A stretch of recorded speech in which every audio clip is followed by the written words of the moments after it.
Today, we have two guests who not only share their lives, but also their creative love of music. Operatically trained vocalist Miss Stephanie Smittle and her partner, Stephen Koch, founder and host of the syndicated radio show Arkansas. Stephanie's love of music is wide, evident by her list of work and performances. In the Smittle Band, she sings a smoothie jazz style of music. On the weekends, she sings sacred music as cantor and chorister at Trinity Episcopal Cathedral. And on her side gigs, you might find her sitting in with any number of bands, ranging from folk music to performing with the Arkansas Symphony and other operatic, how do I say that? And other operatic productions. Her longtime partner, Mr. Stephen Koch, shares in her love of music. In 1998, Stephen began a 2-hour program on KABF in Little Rock, Arkansas, where they dug deep, he and his co-host, into the music of pioneers of Arkansas. Without Stephen's love of music and due diligence at uncovering these musicians' songs and stories, many important artists might have been lost. In addition to their dedication to music, both Stephanie and Stephen are journalists and contributing editors of the Arkansas Times newspaper. It is with great pleasure I welcome to the table Arkansas's cultural attachés, Miss Stephanie Smittle and Mr. Stephen Koch. Welcome. Hi, thanks for having us. You are welcome. Right. Is this the first time you've ever been called an attaché? To my face. I know both of y'all. I just want to tell our listeners, I know both of you. And I wrote cultural attaché. I thought, I love that. Okay, who wants to tell me how you two first met? Go ahead, Steph. It was at a Juggalo convention. It was a what convention? Gathering of the Juggaloos. What's that mean? Oh, okay. Well, that went right over my head. All right, tell us, Stephanie. Dumb it down for me. I don't think I'll have to dumb it down for you, but I will tell you. I guess it was 2010, and Stephen and I met at a friend's Christmas party, and just got to talking and found that we shared a lot in terms of, an experimental approach to music, and just, I ended up giving him the Smittle Band album, which was very new at the time, and I guess the rest is history. So I became a fan. Almost 10 years. Yeah, you did. You became a real fan. So you started the Smittle Band and met Stephen in the same year. A few months apart. Yeah, that's right. I had a dear friend, Elizabeth, who's a fabulous singer, and had gone for an audition. She saw some sort of advertisement from the fellows that I ended up playing with in the Smittle Band that said that they were looking for, and I love this, they didn't say they were looking for a female vocalist. They said they were looking for a girl singer. And so my friend Elizabeth, who is a fabulous girl singer, said, I'm just going to go try. And she ended up jamming with them for the evening, loved it, but had this little voice in the back of her head that was telling her something. And so, as she told me later, she ended up calling the fellows in the Smittle Band. At that time, it was with Walker, Ray Wittenberg, and Jim McGee at that time. And she said that she really enjoyed the evening. The songs they played were a blast, but that she couldn't help but think of a whole night of her friend Stephanie, and that she said, I don't think that I'm your person for this band and this repertoire, but I think I know who is. And so she passed along my number. We all connected and got together one night and played a bunch of I'm sure we played Rolling Stones covers and Lucinda Williams and all sorts of things, and just really stuck from there. And we all were in a space where we could just kind of be a little bit free creatively and a little bit vulnerable creatively, and none of us having any other projects where certainly it was my first time singing in front of a band. The guys had all been in bands before, but were kind of looking to stretch their wings a little bit into some different repertoire. And so, yeah, and then we started kind of the songwriting process just came along naturally. Well, you were born in Cave City, Stephanie, on a chicken farm. So how did you make that leap to this love of music, and where did it begin? Sure. Well, so I was born in Cave Springs. It's a little tiny town in between Rogers, Bentonville, Springdale, Fayetteville. It was population 969 when I went to high school, and it's something like 4,900 now. So it's a little bit of a boom town. Did they have music? I went there, did they have a music program at all? Well, like most people from small towns, I got my start and my initial sort of hook into music was in church. And so I did my first solo in church, I'm told, when I was not tall enough to see over the banister. That, you know, in Baptist churches, it's very common. You have that little banister with a little curtain on the bottom of the stage, and I couldn't see over it, so they set up a stool for me, and I sang a solo. I'm sure it was like Twyla Paris or Sandy Patty or something like that. And I think I must have gotten hooked, because I don't think I ever stopped singing in church afterwards. So that's how I got linked into music in Cave Springs. And then I was very, very fortunate to, I guess this is a mixed blessing, that Cave Springs is too small to have had a school of its own. So I went to Bentonville High School, where there was a fabulous choir program. Still is. Underneath, a person named Terry Hicks, who's still quite involved with the choir program up there, and got linked into choir and sort of got my propers there, I guess, as far as sight singing and learning how to work in an ensemble. Stephen, Yes. Is that the same story that you remember of how you met Stephanie at a party and started talking over music? That was pretty close. There was it was a cookie party, as I remember. So there was a lot of cookies being served. So probably a sugar rush thing happening. Stephen, I read where you grew up in the Delta and your father was a DJ. Tell us about that.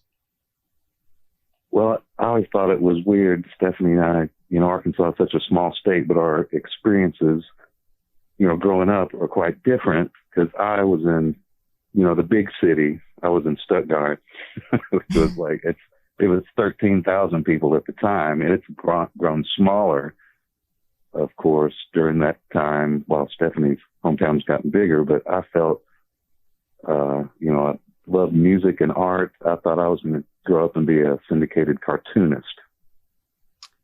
Really? But my dad that was my dream, and didn't get into playing music, until, high school. I started playing drums, and then I'm left-handed, so I'd never been able to make sense out of a right-handed guitar.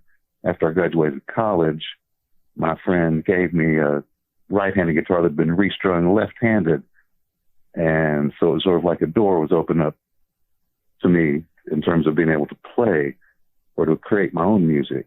But I'd always loved music, and my dad was a DJ, and so I was, a little child, and we would listen to, music of Louis Jordan and Muddy Waters, and Dad loved ragtime, and so we listened to a lot of weird jazz and weird blues. He liked music that was older than himself too. He was really too young to be in the Louis Jordan demographic, but he'd grown up, hearing those songs in the 40s when he was a little kid. And was your father a musician? He was a wannabe musician. He had a lot of enthusiasm and not much talent. He liked to play the jaw harp. What is that? Here, like Jimmy, it's sort of a little. It's shaped like a little guitar. When you put it up to your mouth, it's about the size of a harmonica, and you sort of hit this metal peg and breathe in and out, and it makes bass notes.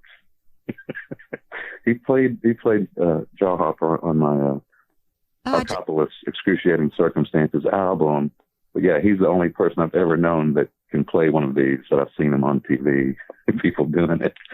Well, is that why you play the harmonica? I think that's a great instrument for kids. And so I was playing harmonica from, early grade school on, and I love the harmonica. And I think every kid should be given one at age 6. It's interesting that you thought you were going to be a cartoonist, but you've been playing music all your life. Have you also been drawing all your life?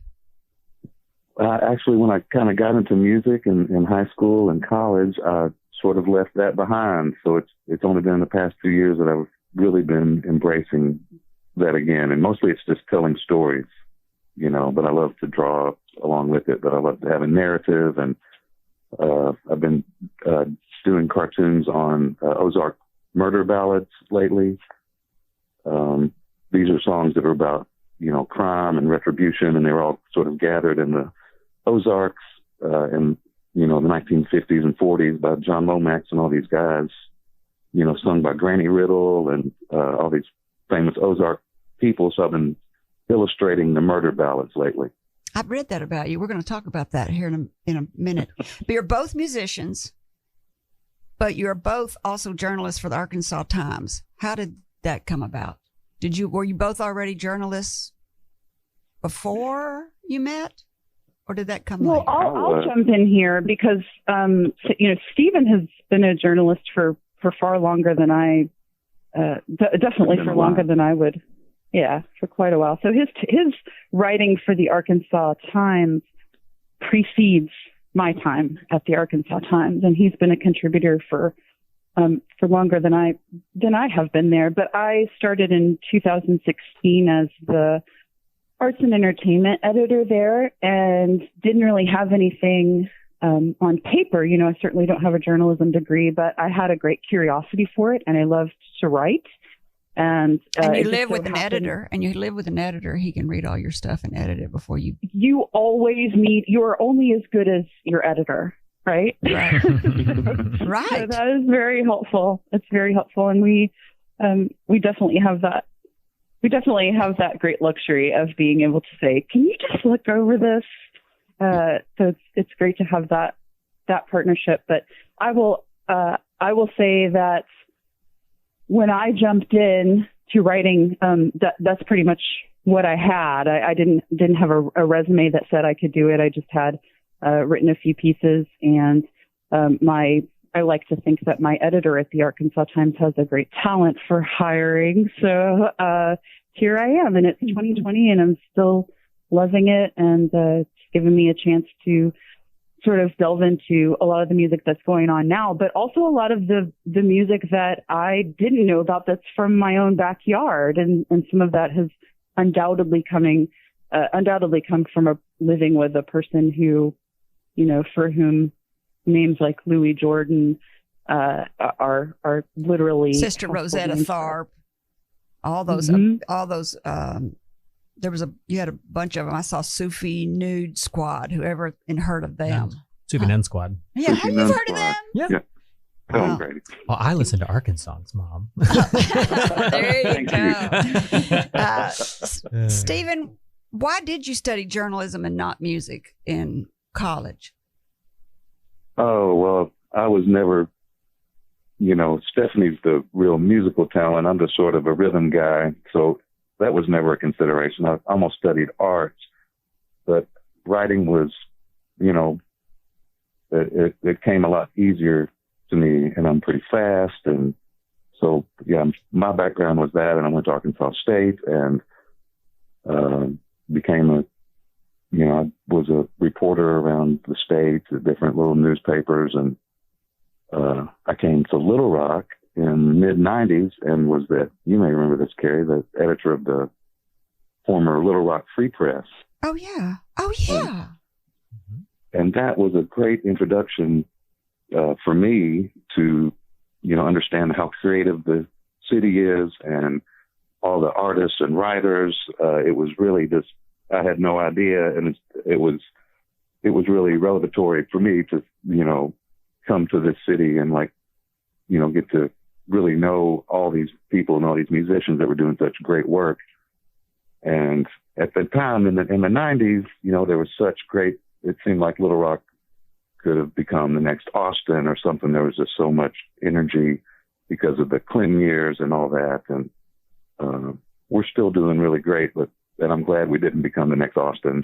But Little Rock has always been so full of creativity. So it was easy for me to get into that because I was able to write about music and write about film and art and basically anything I wanted to at a newspaper like Free Press.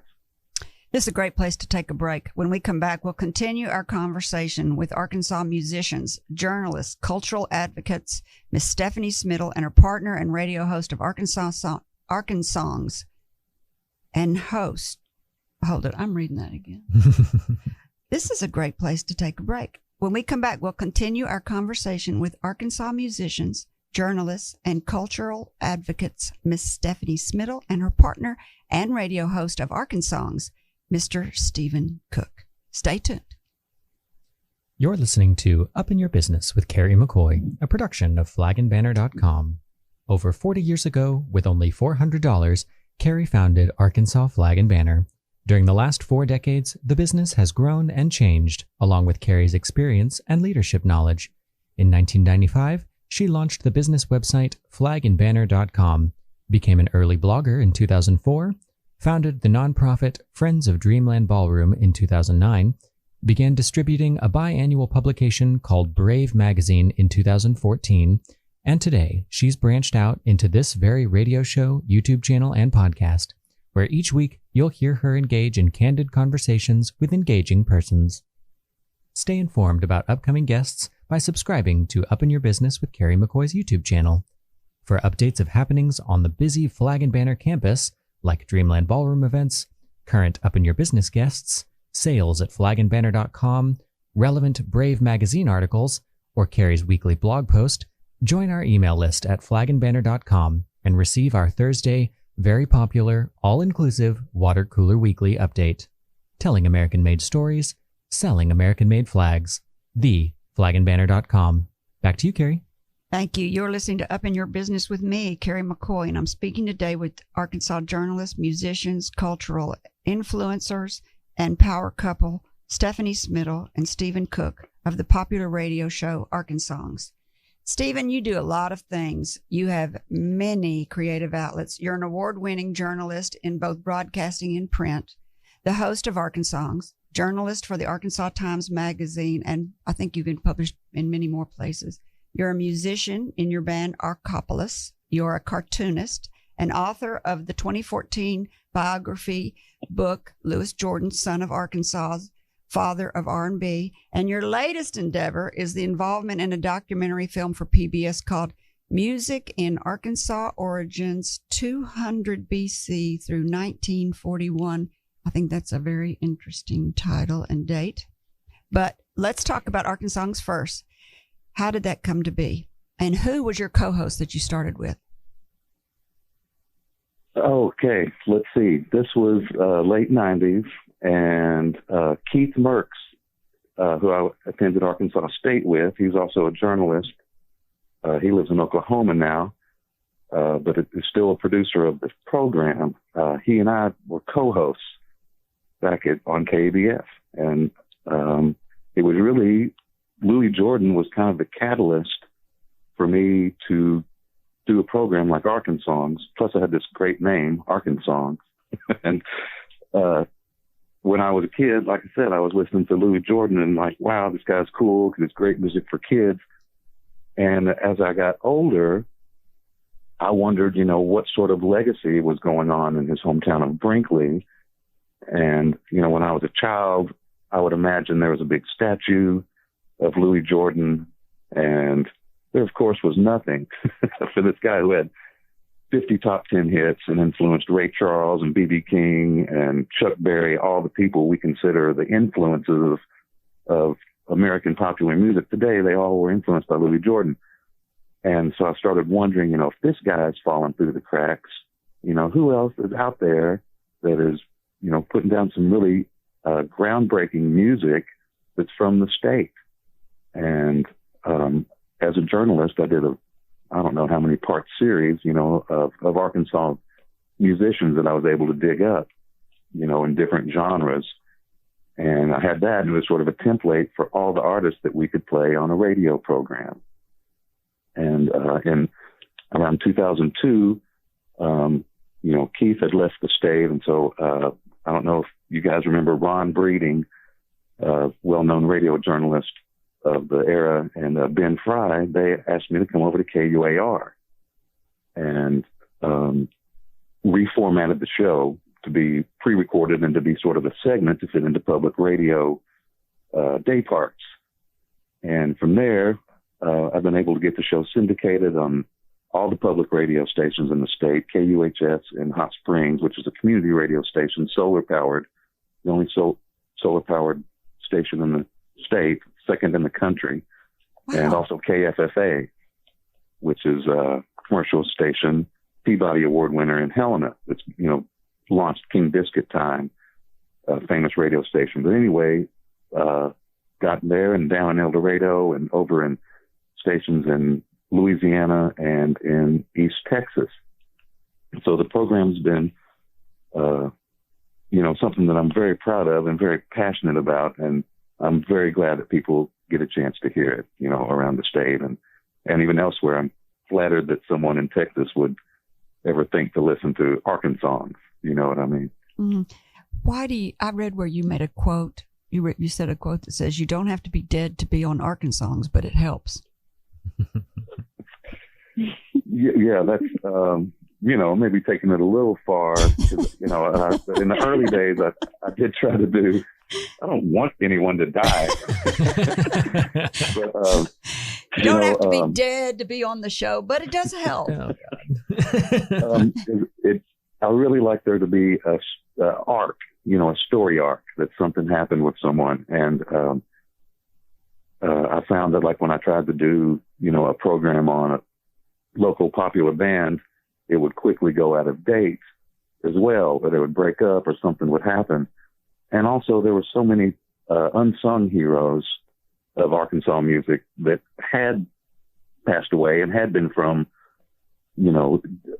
different centuries or different eras. That's what kind of drove me to make it a little bit more historical and I really love facts and geography, and I want to pack all of that stuff I can into an episode. Are you ever running out of people or subject matter for your show? Kerry, I got to say, I remember someone asked me that, 20 years ago. Like, once you've done Glenn Campbell and Johnny Cash, what else can you do? And so I got to say, there's still so many people and so many things I'd like to cover that I hope I can still get around to it. I want to keep doing this for as long as I can, but no, I don't see any end in sight. Wow, that's pretty neat. To answer your question. How does Arkansas get its name? This was kind of before, I think these are called chimeric words, like Arkansas, Arkansans, and it didn't seem as popular when I came up with it. Now you see that a lot, that people will kind of smush two words together, but it was just something clever I came up with. I try to be clever, Kerry. Okay. I know you're a musician, and I know that Arkopolis is the name of your band, and I do know where that name come from. Can you tell our listeners? Well, you and I were into history, Kerry, so we both know that was original name for Little Rock was Arkopolis. I just love that. I kind of still wish it was that. I gotta very say, Greek. Very. It's really Greek, and it's very classical, and I liked it. It sounded like it's a rock and roll band that sounded like a dinosaur or something, but it's a terrible band name. No one can pronounce it. Well, that's a mostly, good point. Yeah. Amy Garland was the first person to play our record years ago, and I was like, wow, it's exciting. She's fixing to play my music on the radio. And then she stumbled over Arkopolis, and I'm like, okay, that's a terrible band name. And then that was when I knew. Too late. So you have an album, Excruciating Circumstances, and have you made a second album? Well, we've got one almost in the can, and I sent a copy of older sort of a hip hop homage to the city of Little Rock called City of Rock, and there was a lot of samples on that. So one of the songs on this record is more of a rock and roll version of this rap song, with no samples, just real loud music. So it's really kind of interesting, but I call out all the neighborhoods. City of Rock, it should be the. I actually have a tape of that, so we're going to play a little bit of it. Oh, good. Stephen. Yeah, but Little Rock needs to get that into their official song category. Okay, Stephen, don't play it. We'll play it when we edit it, because everybody here knows what it sounds like. We've all heard it. It's a hit waiting to happen. When I heard it, I thought this is a song for the city of Little Rock to use. Oh, yeah. It lists all the neighborhoods. It's clever. It's got, a good beat. What do you think about it, Stephanie? It's already a classic. It's already a classic. It's a classic in our neighborhood. Yeah, I mean, it hits so many parts. I mean, I don't know that I even really knew what Amboy was. And I mean, I kind of knew where Rose City was. I also just think, where else are you going to get rhymes like Bill and Hillary with distillery? It's pretty clever. And I think the rock take was really fun. I did not have a hand in the original version that predated my time making music with Stephen, but one of my great privileges in that song is the recreation of the sample from I'm Just a Little Girl from Little Rock, which is from a movie originally starring Marilyn Monroe. And so we kind of recreated that little sample from that film. Nice. A lot of fun. Nice. So, Stephen, you're also a journalist for the Arkansas Times, and you don't just write about music. Even though Arkansas Songs is all about the history of music in Arkansas with Arkansas musicians and artists, but your journalism, I was reading some of yours. You recently wrote an article titled "Hunger Relief During a Pandemic Complicates an Already Complicated Problem."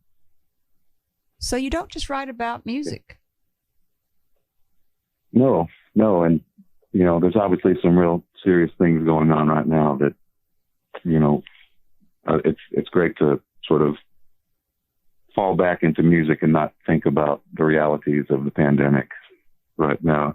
But sometimes I like to stay, in touch with what's going on, but consciously take a break and fall back into art or music when things get too tough.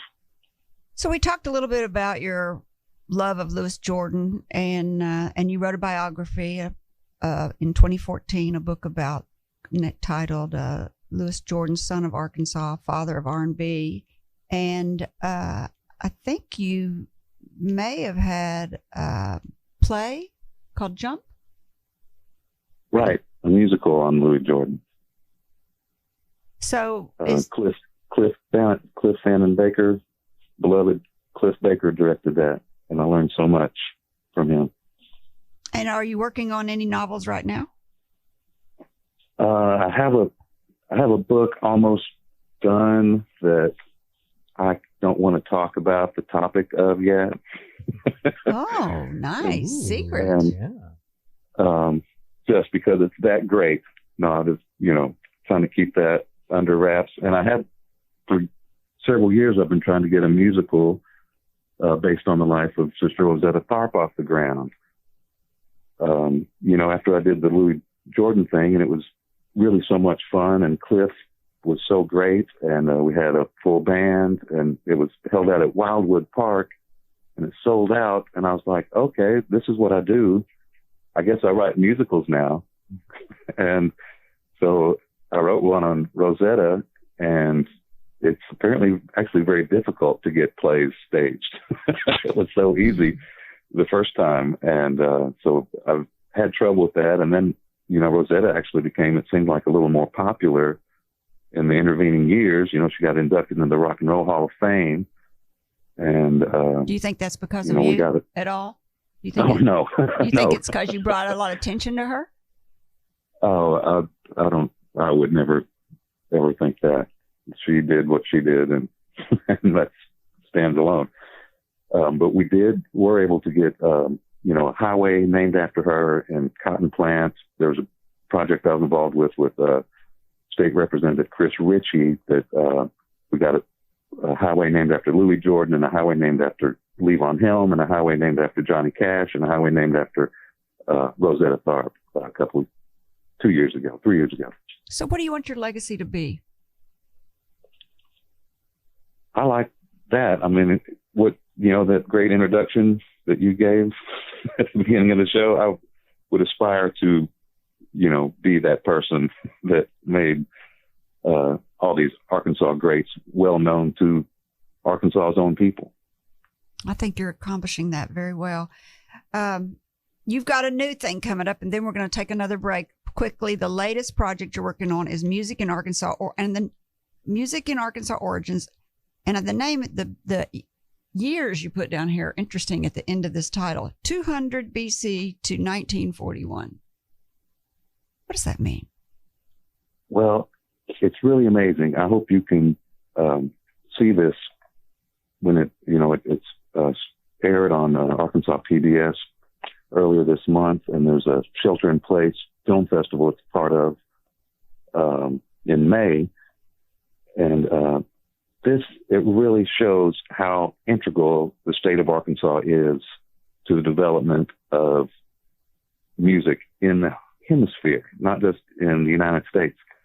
And so this was several years in the making, and my partner, Zach McCannon, he worked at Arkansas PBS at the time, and we worked on this for about 3 or 4 years.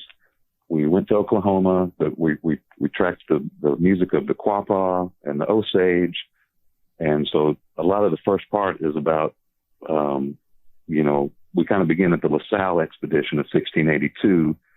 And then we go back to, pre-European settlements. And there's the first musical instrument we found in the whole Western Hemisphere was in Arkansas, in the Hopewell Exchange area, and a rattle and a pipe.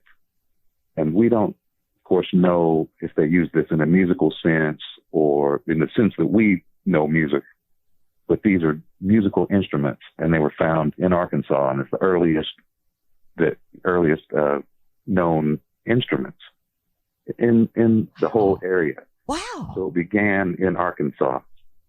And so that's why we began at 200 BC. And that's when these settlements, this is really even pre-Quapaw, pre-Osage of even the known tribes, Native American tribes. But so we talked to a lot of Quapaw, and we went there. There's a town called Quapaw, Oklahoma, and that's where most of the displaced Quapaw Indians from Arkansas ended up. And they were fantastic people. But yeah, the whole first bit of this is all about the drums and the way Native Americans use these instruments, and it's different than Western style music. But then we do go into, the music that was indigenous to here after the Indians, and talk about Louisiana Purchase and hymns and spirituals, and we go through the Civil War and to the Gilded Age. And how long is this show? Composition. Well, the one for air, it's 60 minutes. That's a lot to cover. 1941 before you even know it. Yeah, that's a lot to cover. My wheelhouse is really where we almost sort of leave off with, Rosetta Tharpe in the 20s, 30s, 40s, 50s. And so we're just barely getting into folk, blues, and country, and actual recording and radio stations. We talk about the origin of radio in the state. And it really does cover a lot of ground, but we worked so hard on it. So Zach McCannon is to be commended for all the work he did. And it came out on DVD last year, and it's just now being shown on screens. Well, I am looking forward to seeing it. That is, talk about a legacy. I mean, if I could just, claim this and have everyone see this, it would be a big deal. I mean, it's really so cool and amazing how Arkansas is sort of this linchpin of music all around us. Wonderful. This is a great place to take a break. When we come back, we'll continue our conversation with Arkansas musicians, journalists, and culture advocates, Miss Stephanie Smittle, and her partner and radio host of Arkansas Songs and historian, Mr. Stephen Koch. And I want to remind everyone, we're broadcasting live every Wednesday from 6 to 7 p.m. Central Time on 101 The Answer. And also on Fridays, the show is rebroadcasted on KABF 88.3 at 2 p.m. And a podcast is made available on all popular listening sites and our YouTube channel. We'll be back after the break to hear more from Stephanie Smittle and her band, the Smittle Band. And here's the break. And commercial. All right, great. Oh, does that go back in? That's you. That's me. So Okay. give yourself a silence. Okay. You're listening. What? Nothing. Okay, nothing. Okay. So, Steve, I just want you to tell you, Stephen Koch, that Steve's over here nodding the whole time you're talking. He knows all these radio guys, our technician today. He's over there nodding the whole time. You should see his head bobbing. Okay. I love that. Mm-hmm. Before the break, we talked about how Stephanie and Stephen met at a cookie party in 2010. And that that Stephen was just a fan of her music and other things.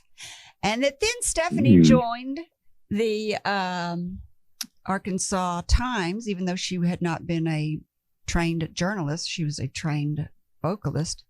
But then she began to love the work of writing. And so together they make this great power couple. And then we went in to talk about Arkansongs and how Stephen talked about and how Stephen started Arkansongs with his partner. And what was your partner's name, Stephen? Keith Merckx. And how he moved to Oklahoma. And then Stephen moved the show to KUAR. And now it's syndicated all over the South, which is really exciting. And about Stephen's movie he's got coming up on PBS. It's a documentary about the history of music. And if you haven't seen it, everybody needs to go see it. I can't remember what the name of it was. What was the name of it, Stephen?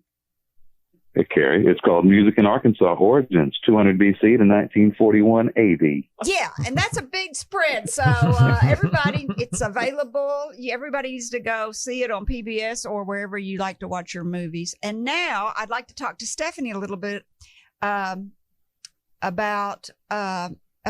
her band. And she, at the beginning of the show, mentioned that in 2010 she went to an audition, or her friend went to an audition, and met these guys who were looking for, what'd you call them, Stephanie, a girl singer? They were looking for a girl singer. That's right. Yeah. How professional. I need a girl singer.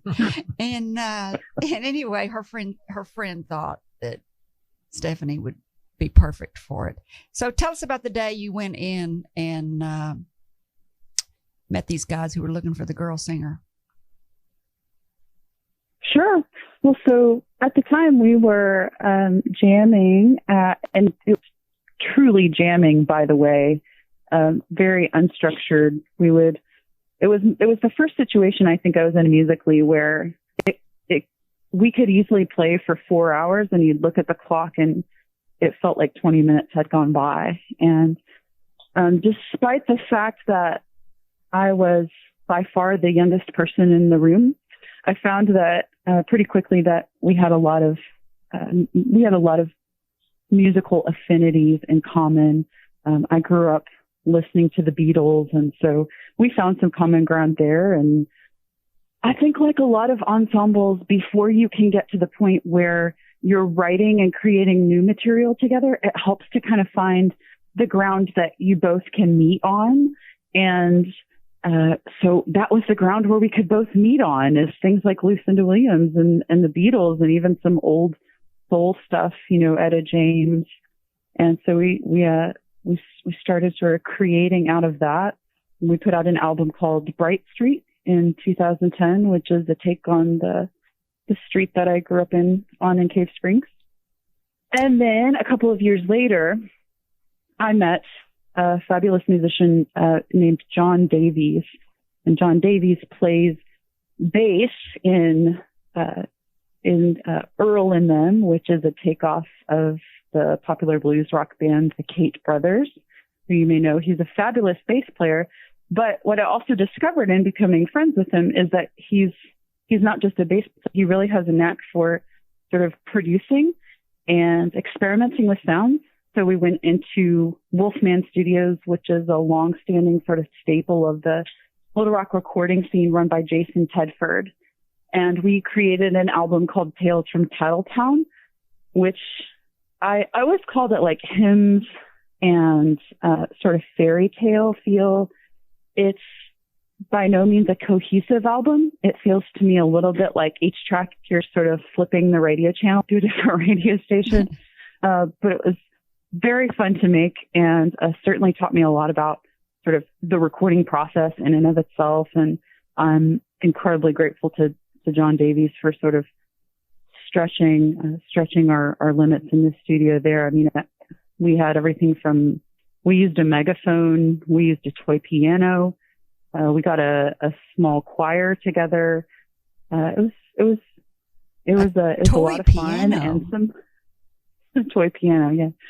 I don't think I like the way toy pianos sound. I don't know. They kind of grate on my nerves. They remind me of my children. I was about to say it's too much noise. Mothering flashbacks. Yeah, I don't know if people would like that. It is an instrument. It's an instrument that's best in small doses. Oh, that's true. So, Bright, you were kind of unusual. I read that the Smittle Band actually wrote songs and produced an album before they ever performed publicly. Is that true? It's true. And honestly, I don't know that we thought that it was supposed to be any other way. You know, it's really a gift for me to have fallen in with a group of musicians who cared a lot less about creating a sound that was, you know, could be a brand and could be marketable.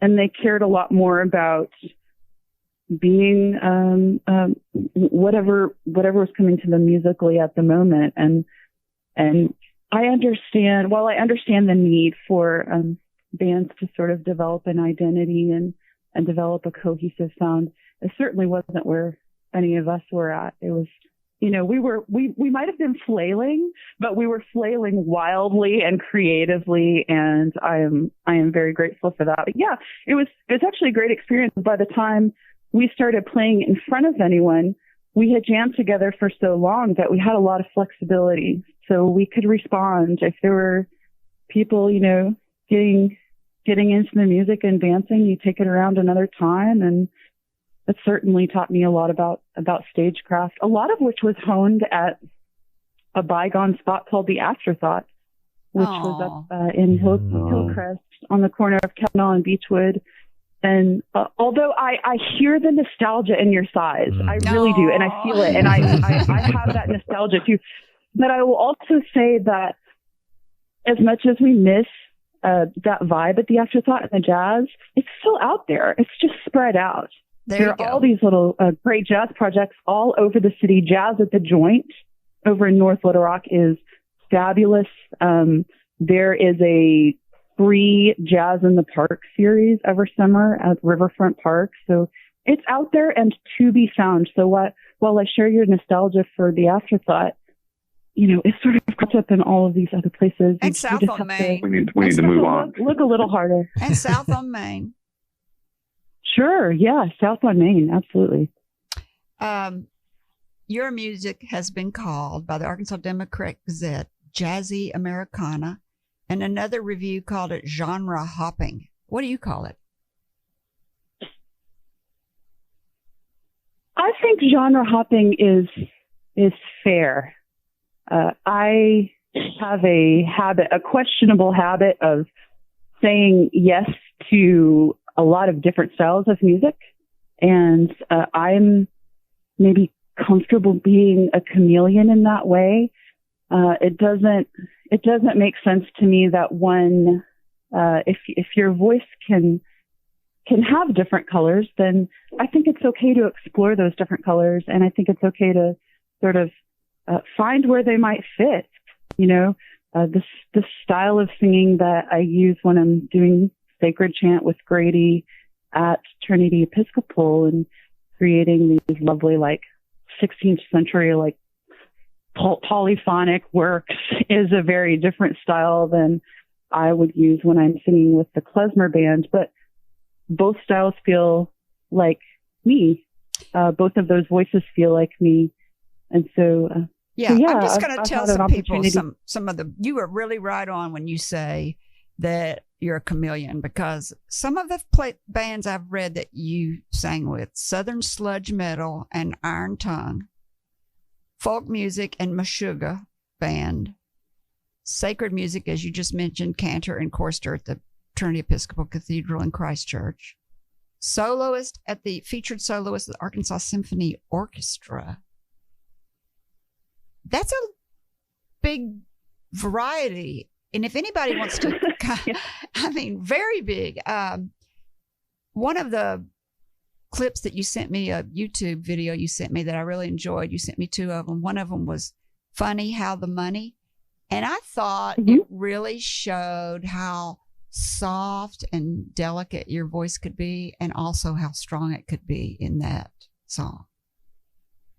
Thank you. Also a great writer. I wrote that.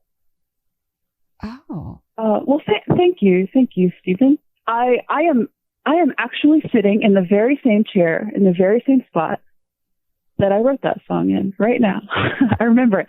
I was looking at the Capitol, and there were some of us had gone down to protest a bill that we felt like we should protest, and so that song came out of that. The video itself was filmed by a really talented videographer named Samuel Pettit. We filmed it, and it's actually an outtake. We weren't there to perform that song, but we went down to the Albert Pike Masonic Lodge, which was at the time just sort of starting to dip its toe into having more of the public come in and see this amazing, hallowed, gorgeous space. And somehow or another, I lucked my way into being able to film another song there called Embassy, which Samuel Pettit did for us. And we're getting ready to pack up and leave. We had a little bit of time. And so I said, hey, I've got this little kind of protest piece. Do we have time to take this? So with Walker, the guitarist in that video, we set up a couple of chairs and we faced them backward on the stage. It was the stage where later Opera in the Rock and Arkansas Symphony Orchestra would do the Magic Flute, Mozart's Magic Flute. So it's that very same stage, and an incredibly amazing. If you've ever been in the Albert Pike Masonic Temple, you know exactly what I mean. The whole place is just charged. Mm-hmm. There's just an energy in the whole place. And so we filmed Funny How the Money there. And that song still stays with me. I've still got it in my pocket. Good. Let's play it, Steve. Not really. There you go. Great. Kerry's doing with that. Yeah. We are going to play it on Wednesday, though. Let's see. Speaking of operas, you played Virginia Clinton in Bonnie Montgomery's opera, Billy Blythe. Tell us about that. I did. That was a great privilege, because it's not very often that you get to perform the work of a living composer, and it's even less often that you get to perform the work of a composer who you know and who who you admire and you're revere. Speaking of Bonnie Montgomery. Mm-hmm. Yeah. So what a thrill! I mean, what a thrill to get to sing Arkansas Story, brought into life by an Arkansas opera company, by an Arkansas-based composer. I mean, I think that this opera has a life beyond Bill Clinton's story and beyond Arkansas. I hope a lot of people find it. It's really a true sort of early American style of intimate opera, and I've loved seeing it staged. I've seen it staged a couple different ways, and I've loved it most when it's really intimate, and it's a beautiful story. The books behind it are beautiful, and I love Bonnie's work. I was so thrilled to be a part of that. Stephanie, I'm going to ask you the same question I asked Stephen. Sure. What do you want your legacy to be? Well, I hope it's not over yet. Well, I do too, but when it is. Or you could have a legacy while you're living, I guess, can't you? Yeah. Sure. I have to say, just on a personal note, part of what I'm starting to feel in terms of like legacy and the responsibility of a legacy isn't the music that I'm creating publicly so much as it is with my family. So I have a brother who has, he and his wife have 6 children, and they have started to pick up instruments of their own. And so while I'm not suggesting that I am the reason that they are picking up instruments or singing. There are many wonderful people in their lives supporting them in their musical endeavors, but that's honestly the first thing that comes to mind when you say that, is just the thought of my niece at the piano making a video on her phone that's so tender and so true and so smart and so honest. And if I just like had one tiny piece of that was a result of my influence, then that would make me wildly happy. That's what we talk about, is that all successful people have the heart of a teacher. They really do.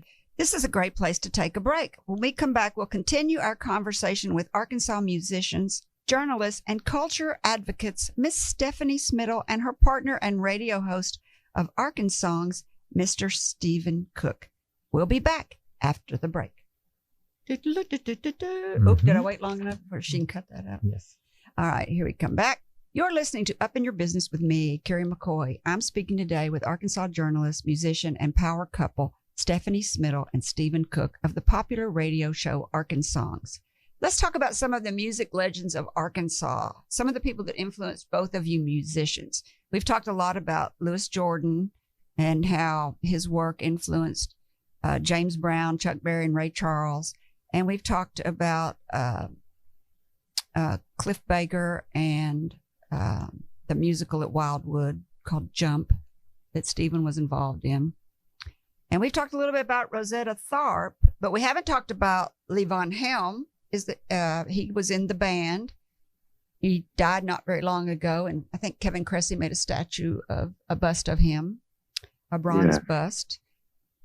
He was the drummer in The Last Waltz. Is there any good stories about Levon Helm? I heard that there was a conflict between Robbie Robertson and Levon Helm for who wrote the songs. Is that, what I'm talking about? Yes, there's a little, and still is a lot of bad blood.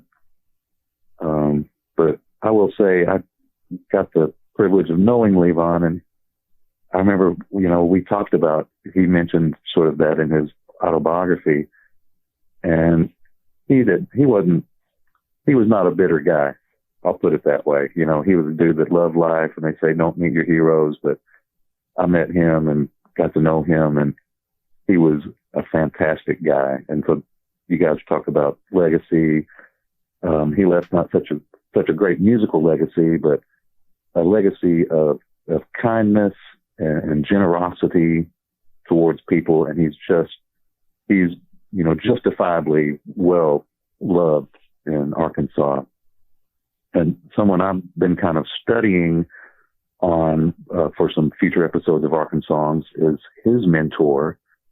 I know this is a show you like to talk about the power of mentoring and passing legacies on in that way. And kudos to you for doing that. And this guy, Henry Glover, who's from Hot Springs, Arkansas, is someone I've been doing a lot of research on. And next year will be Henry Glover's centennial, his 100th birthday. He died in 1991, but he was Levon's mentor.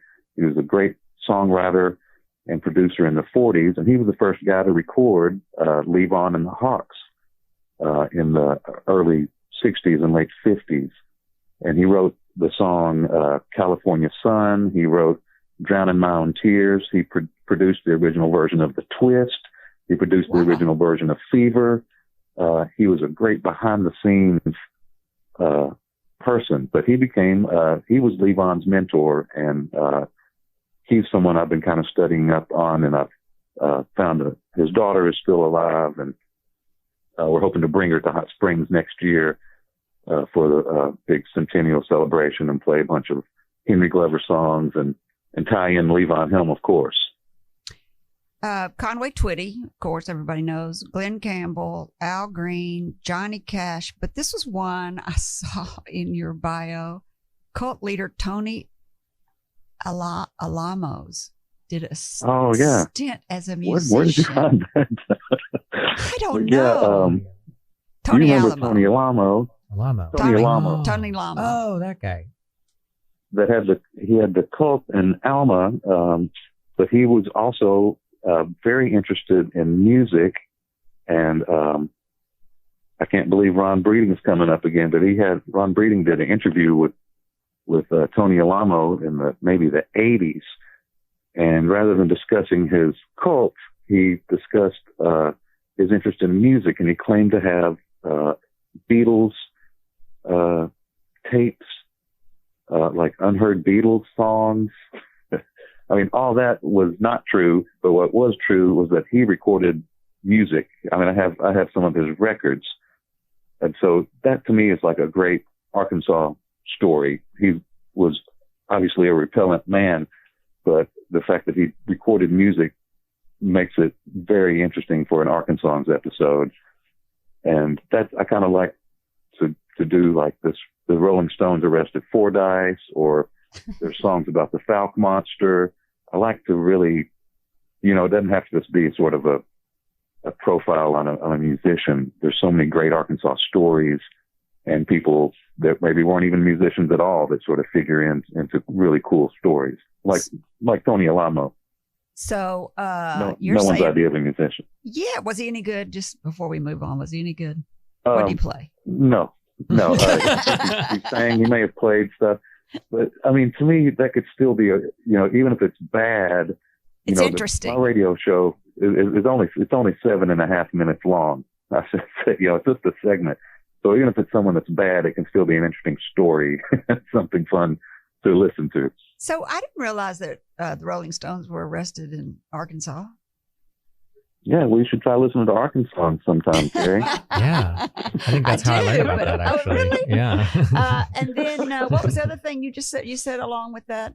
The Falk Monster. What's that? Oh, come on. Is that the one in South Arkansas in the swamp? Yeah, Miller, he was, during the Bigfoot hysteria, I guess, of the 70s, they thought that they saw. Oh, they made a movie about it, didn't they? Thought they saw it. Yeah, I think it was Legend of Boggy Creek.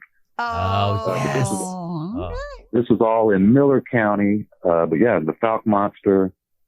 To me, it was just a great story, but there's a pretty neat song. So I was able to, for this episode of Arkansas on the Falk Monster, I was able to use music from the soundtrack to Boggy Creek, but also there was just an independent, unrelated rock and roll song about the Falk Monster, as there should have been. So, Stephen, if I just wanted to go and listen to a bunch of Arkansas episodes, is there a website I can just go and click on Arkansas? Like, does PBS just have a whole section on their website where I can just listen to one show after another? Well, on PBS, you can find the documentary of Music in Arkansas Origins, but on arkansongs.org, I have hundreds of episodes, and a lot of them are online. You can just listen to on demand. So it's arkansongs.org. And you just, I'm going to go listen to them on demand. I can do 7.5 minutes of anything for a long time. Stephanie, how about you? Stephanie, how about you? If we wanted to go hear your music, where should we go? Well, they make it pretty easy these days. So if you type in Stephanie Smittle or Smittle Band, you will find me.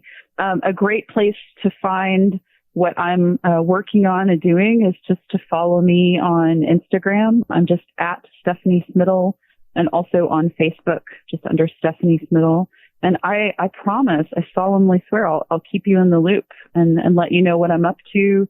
And I also just want to throw in, I guess this idea of, I'm just taken by this idea of you sitting and listening to these episodes of Arkansas. Like, it strikes me that something that's really interesting about Stephen's work is that if you were to do that and sit and listen to it, I think what you discover is that Arkansongs it's not like really an academic pursuit. It is. It's a history pursuit, but there's so much context of social justice and monsters and,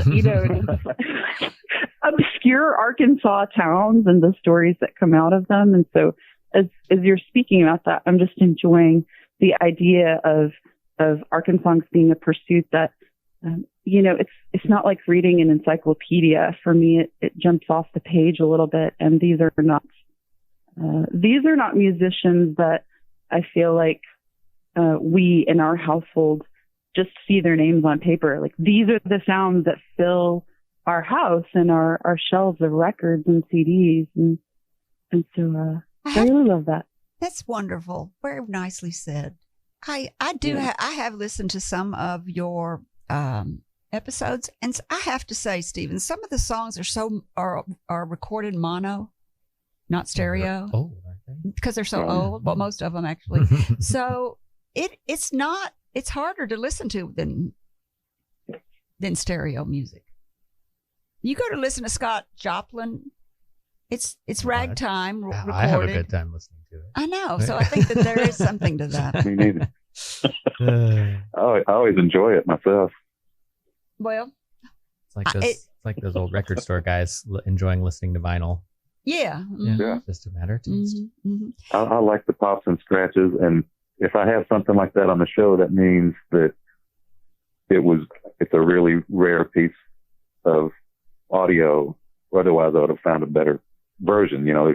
If there's something like a scratchy record, to me, that sort of adds to it. Mm-hmm. Mm-hmm. So I heard you say earlier that Little Rock is not the next Austin, Texas, but I hear people say it is sometimes.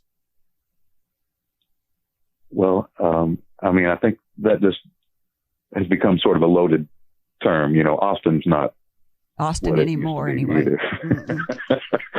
But yeah, for a long time, and still now, there's so many great musicians and great artists. Yeah, I'm constantly blown away by the people here, including you, Kerry McCoy. My dad will know that I've finally made it now that I'm on your show. Oh yeah, that's right. I paid him to say that. I see that flag girl on AETN a lot. She's really doing something. I'm like, yeah, Dad, she is. Tell your dad thank you very much for being a fan. So being an artist is a haphazard career. This is my last question. It's always moving and changing. When you look back at your career, both of you, is there a missed opportunity that if you had been a little bit older and wiser, you might not have missed? That's a great question. Who said they had one? I was thinking about this. I was thinking about this recently, but you can't tell the difference in mine and Stephanie's voices. No, I can't. That was me. Because I was reading, I've been going through boxes recently, and I found some old journals. I was a Australian exchange student, and since I did travel writing back in the day, so I got to travel to a lot of places. But my first international trip was when I had just turned, 17, and I was reading this journal, and I was very disappointed in my 17-year-old self for not fully taking advantage of those opportunities and sort of waiting for things to happen to me rather than trying to make things happen. And so I looked at that and I realized I couldn't be too hard on my teenage self, but also I think having had that experience and then, it helped me to travel alone and all the other places I got to go. But yeah, I wish I'd taken more advantage, and it was really just, the tragedy of youth and inexperience. Mm-hmm. How about you, Stephanie? I have those. I probably have a mental list of those that's a little bit more handy and readily available to to me to recall than maybe it even should be. And honestly, I try not to dwell too much on that, because I know myself, and I know that there are also opportunities that I did say yes to when I wasn't ready. And when I look at those opportunities, those are some of the things that introduced me to someone that ended up being a real creative mentor to me, or introduced me to an experience that, definitely looking back, I would have said, oh, I wasn't ready. I needed to perfect that, and I needed to hone that, and I needed for it to be a little bit more polished before it went out into the world. But the reality is, like, you're just really never ready. And so you just kind of got to do it.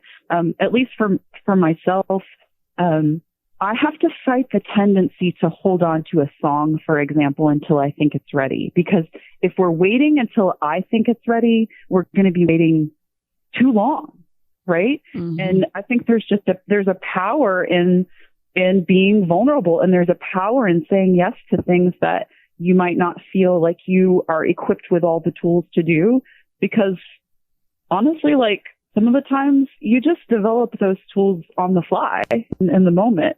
Mm-hmm. And that's a good skill to have too.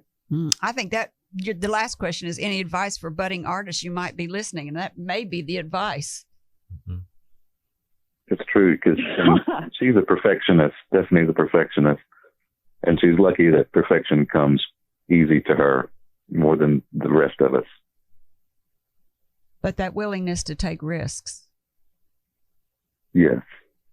See, that's the funny thing, because she's the perfectionist that would do that. I'm definitely guilty of that. I'm sure I'm supposed to say something in terms of advice, like, that belongs on an inspirational poster, like, take a risk. But I am also a big fan of practical skills. And I think if you're a musician or a freelancer of any kind, really, it really helps to have some practical skills. Mm-hmm. It helps to be, if you know how to cook one thing well, like, you're not a master in the kitchen, but you can walk in there, what the recipe needs, and you can cook one thing well. Or if you know how to fix a flat tire, or if you know how to mend the hem on your sleeve right before you go on stage, because you wore your outfit to the venue and snagged it on something, and now that sounds you're like something that's happened to her before, doesn't it? Very specific example. Yeah, that's very specific. There are all these theoretical skills and all these creative skills, and you can engage in classes and workshops and things. There are all sorts of people that are very ready to tell you, and that you will pay for the privilege of them telling you how to hone your creative skills. But I think that, having some of those practical skills in place allows you to live as a creative person and get by. And kind of like you were talking about, you might encounter some of those lean times. Some of us are encountering those lean times right now. And so having those practical skills to just be able to live and get by and kind of be able to get by on what you can do with your music and your creativity at the time is huge. And the other thing, I guess, is just to do it. Don't be afraid of it. Thank you, Stephanie Smittle. Can you hear me preaching to myself? Yeah, I think you're talking to all of us, though. Thank you, Stephanie Smittle and Stephen Koch, for preserving and promoting Arkansas arts and culture, and for sharing your stories with our listeners today. You are both treasures for Arkansas. Oh, thank you, Kerry. You're welcome. It's a privilege to be here on your show. Thank you, Stephen. In closing, to our listeners, thank you for spending time with us. We hope you've heard or learned something that's been inspiring or enlightening, and that whatever it is, will help you up your business, your independence, or your life. I'm Kerry McCoy, and I'll see you next time on Up in Your Business. Until then, be brave and keep it up. If you liked this video, subscribe to our YouTube channel by clicking on the picture of Kerry's face in the center of the screen. For more of Kerry's interviews, click either video on the right of the screen. And as always, thank you for watching.